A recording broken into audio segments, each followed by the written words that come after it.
Olá, começa agora o Na Faixa, o programa que traz dicas de cultura e lazer em São Paulo. Está sem ideia do que fazer essa semana? Quer fazer algo na faixa ou pagando quase nada? Então acompanhe nossas dicas de programas imperdíveis. Você sabe o que o clássico texto de William Shakespeare, Sonhos de uma Noite de Verão, e o antológico disco de 1960, Clube da Esquina, têm em comum? Aqui no Sesc Santo Amaro, eles formaram o musical Sonhos Não Envelhecem, com ingressos a preços populares. O Na Faixa acompanhou um ensaio do musical e vai te trazer todos os detalhes dos bastidores da peça.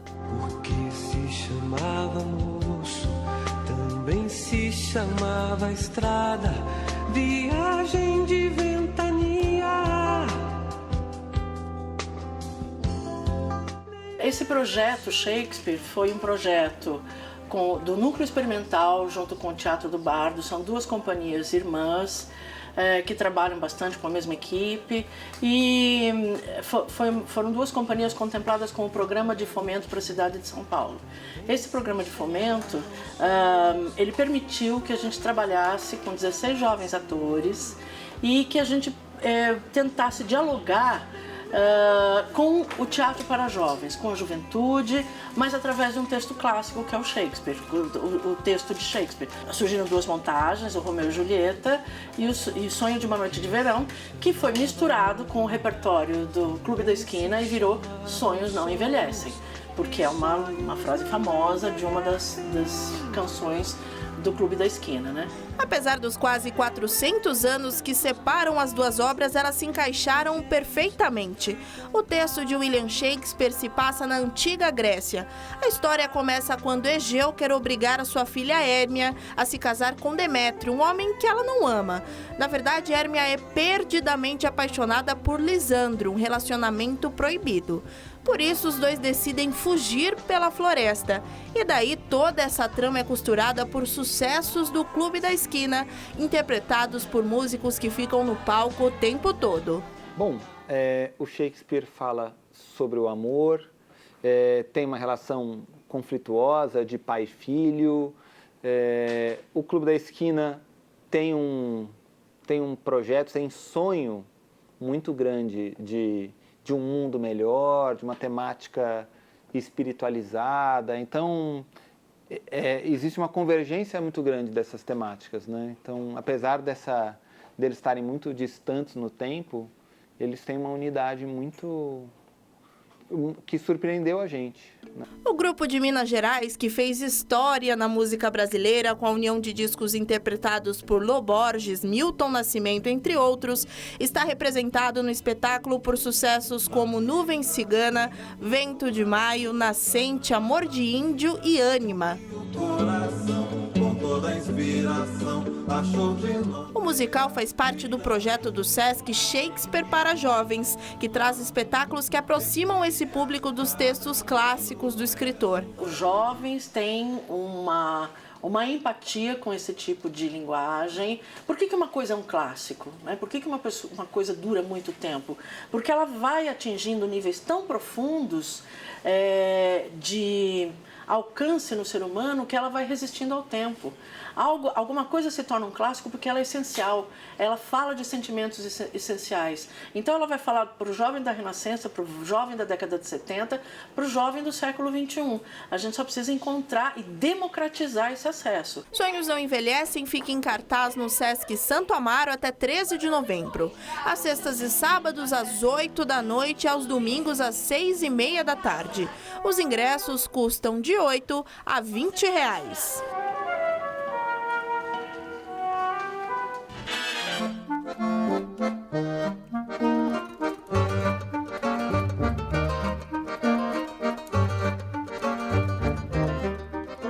São mais de 200 obras dos principais artistas portugueses contemporâneos.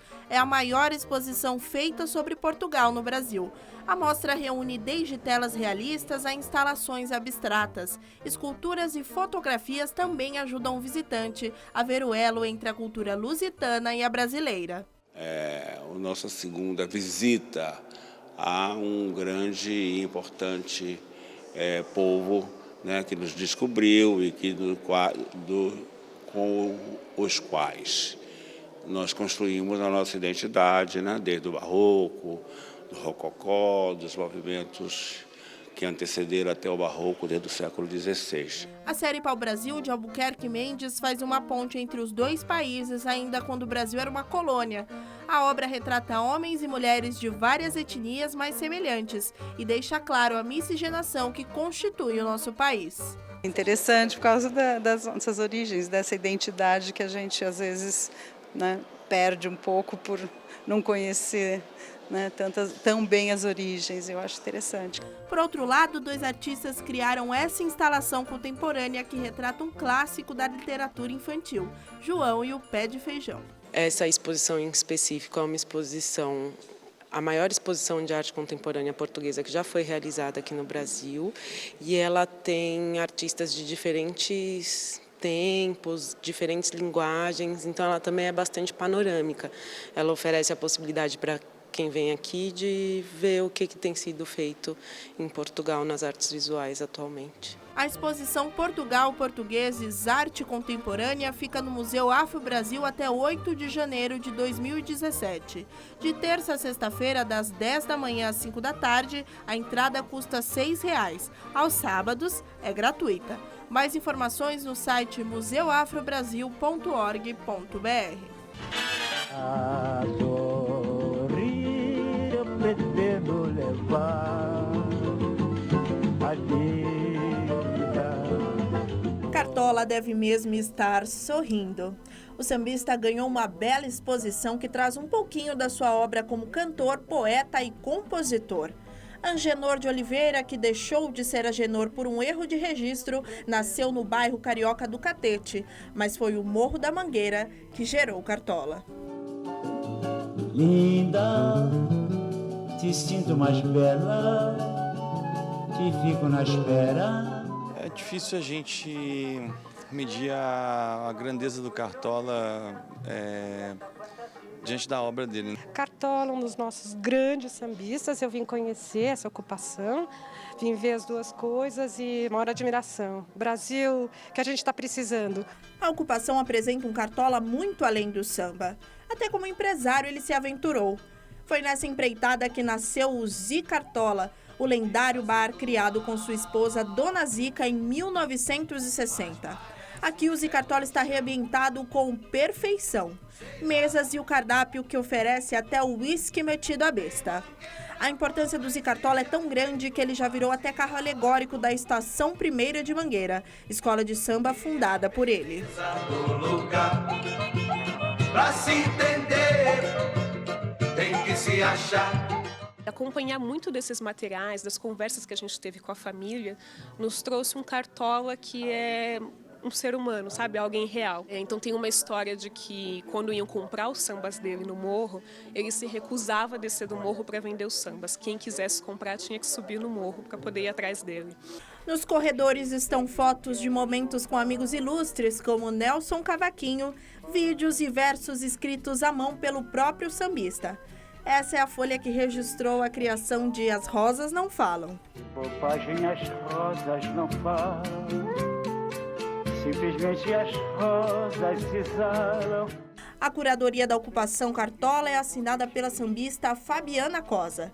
A mãe da cantora resumiu a importância de todo esse trabalho. Eu sei que foi um trabalho de toda a equipe, mas está muito fácil da gente entender, né? Que a gente só via assim, as histórias pela televisão da vida dele, mas em samba enredo também. Mas agora eu acho que concretizou aqui. A ocupação Cartola fica em cartaz no Itaú Cultural até 13 de novembro. A entrada é gratuita. E se no final da visita você quiser levar um pouquinho de samba para casa, é só passar no Zi Cartola, pegar um guardanapo e sair cantando. E acontece que já não sei mais amar. carioca Dulce Soares gosta de imergir nos lugares que fotografa. Na exposição Vitrines e Fachadas, isso fica bem nítido. Logo na entrada do Instituto Moreira Salles, construções da década de 1970. Esse é o tradicional bairro da Barra Funda, que foi tema de um dos trabalhos mais famosos da fotógrafa. É um bairro muito interessante porque ele está situado na várzea do Tietê. Então tem essa divisão geográfica mesmo por conta da linha férrea. Então você consegue ver essa mistura da tipologia construtiva industrial, os galpões industriais, as fábricas, desde grandes fábricas como a fábrica Matarazzo, né, que foi super importante para a região, como essas fábricas mais familiares, de lotes menores. Isso é misturado também com os comércios locais e as habitações das pessoas que vieram trabalhar na época áurea do café, e comerciantes também, classe média, que acabaram construindo algumas casas com uma arquitetura um pouco mais rebuscada, e que depois isso se transformou com a crise, isso foi sendo ocupado por cortiços então é um bairro muito interessante por conta dessa mistura, essa arquitetura misturada e os usos muito diversos. Todas as casas retratadas nas fotos estão indicadas nesse mapa. Esse pontinho isolado representa a fábrica da histórica e influente família Matarazzo, que funcionou no bairro.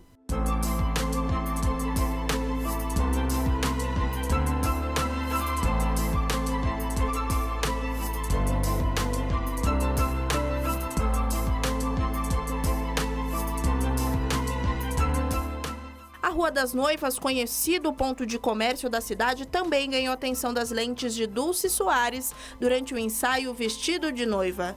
Nessa parte da mostra é possível entender o que o rito do casamento significa para algumas mulheres e como esse sonho é visto pelo comércio. Na parede, depoimentos de pessoas que trabalhavam na Rua São Caetano retratam essa realidade. Apesar de parecerem assuntos completamente distintos, aqui na mostra a gente conseguiu unir eles de um jeito que fosse interessante para entender o trabalho como um todo, assim, que é o método dela fotografar, como ela se aproxima das coisas, assim, que é essa repetição e esse olhar seriado. A mostra Vitrines e Fachadas, 2 ensaios paulistanos de Dulce Soares, está no Instituto Moreira Salles, na Rua Piauí, 844, Higienópolis, até 4 de dezembro. A entrada é gratuita e a estação de metrô mais próxima do Instituto é a Santa Cecília.